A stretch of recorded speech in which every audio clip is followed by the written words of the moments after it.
let me just think again. Yeah, I must press button number 5A, and that will show the buffalo, and then I must let this play.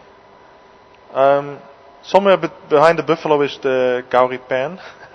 You can hardly see the water, and you can see the buffaloes are just streaming in from everywhere. That was, well, for me it was the biggest herd I'd ever seen. I know just before I came here there were some reports of a huge herd as well. I don't know how this one compares to it, but well, whatever, it was very, very impressive. And it just kept on coming. There were always some buffaloes in the water hole, and then after a drink or a quick wallow they moved off and new buffaloes moved in. And maybe given that Simon actually is off, we should actually give him this video and make him count the buffaloes. He's so he can report back tomorrow and say. No. You must get an accurate count. Yeah. But yeah, that was quite an impressive sight. And even zooming out with the camera, it's actually looked more like sometimes if you drop some sugar somewhere, the ants that come towards it. It's just like if you just now pan it to the other side.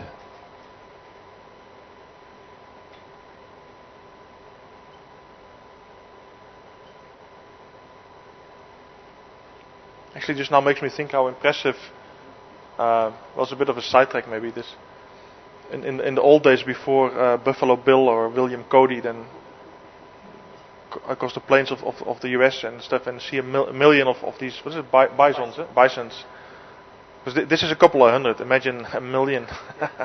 That's something, either that or the wildebeest migration in the Masai Mara. That's just, yeah. Anyway, I'm not going to show you it for too long because I see the video is 26 minutes long, so I still didn't get around to editing it. I want to just cut out some pieces and then edit it and post it somewhere. Yeah, I don't know what else is there.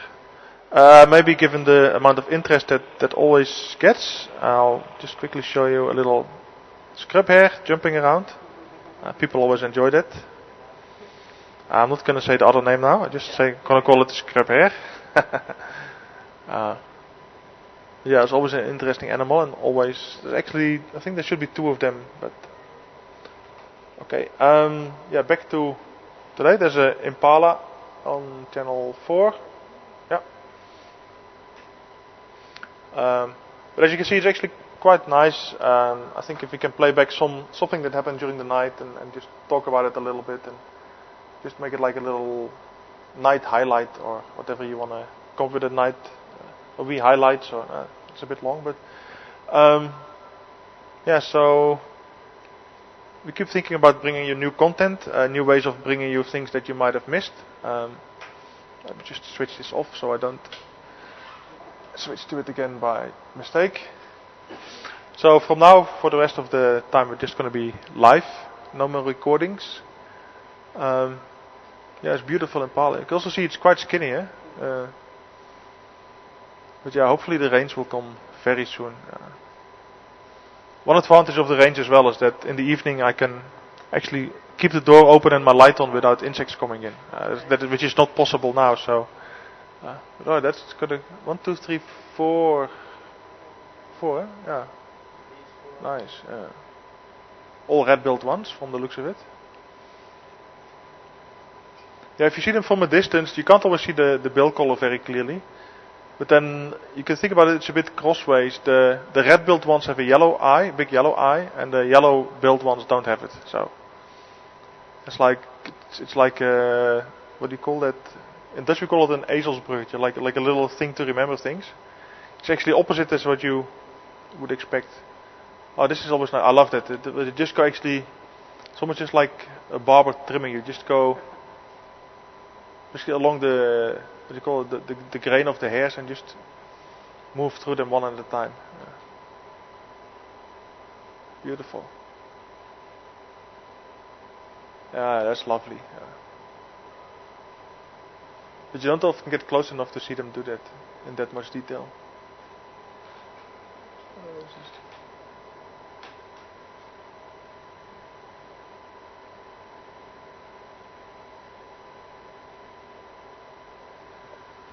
I see somebody's asking about this. Can you quickly go to the chat? I'm not sure it happens after the. I think it might have been that there's some mud that came with the water in or something like that, but I'm not sure what it is actually. Maybe it's some algae or something that grew. That's another possibility.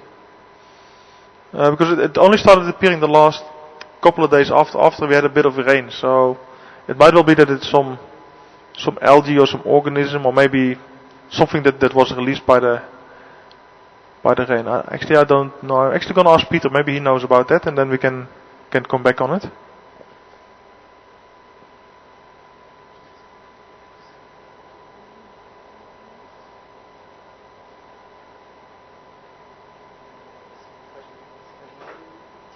William with hooded vultures really bathe or eat too much.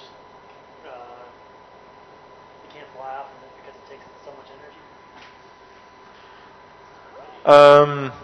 No, I think they can. There's a question from William if vultures eat too much, whether they can't fly off. No, they can still fly, but of course it takes more energy to fly. So if they can avoid it, they'll just sit in the tree and start digesting in that way slowly. But no, they can still fly. It's only just they're a bit slower, obviously, than when they're hungry.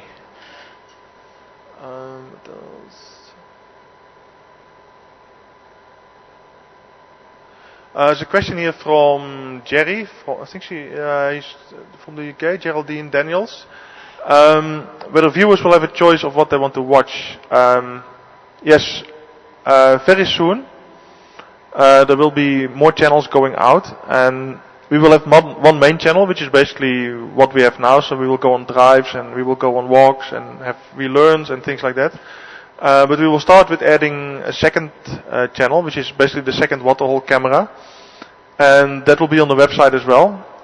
Eventually, there will be lots of channels that will come, maybe, and not even just from here from Juma, but we might even add content from other locations. And then basically anybody can just decide which of the channels they want to watch, or probably will be even possible to open more than one of them. And one will be like the main channel where we have all our, let's say, special content on. But if people during a drive see something happening at the waterhole and want to watch that, then yes, that functionality will be there in the future. Graham is working very hard on that, but it's not finished yet. He was hoping to be very close to be able to launch that functionality, but as things go with websites, when you think about what you want to do, it always sounds very simple, and that's good because it means that once it's finished, it will be simple to navigate by the viewers. But actually making it that way is always much more complicated than you originally think it was. So there's a bit more work and a lot more tuning that still needs to be done on that. But Graham is working on that, I would almost say 24/7. And pretty soon that functionality will be available on the website. When it is, then we'll definitely introduce it officially and launch it and announce it. But yeah, basically to summarize that functionality of watching actually which channel that you want to watch, is choosing that. That's something that is coming. And yeah, we just had another email question come through. Yeah, once again, just want to welcome to any new viewers out there. You're watching episode of WeChat here at Wild Earth. And yeah, this is the opportunity for you, the viewers, to ask us some questions live here on air. And you can do so by either sending your questions through email to finalcontrol@wildearth.tv, or yeah, you can log on to the chat room to where you can go on our main site. There's a link to We Social Network, and under We Shows there's WeChat, as well as Charlie just asked a question through the email saying that saw the link to the Wild Earth after watching the BBC Big Cat Diary or the Big Cat live show, and have been watching us here at Wild Earth. So thank you for tuning in.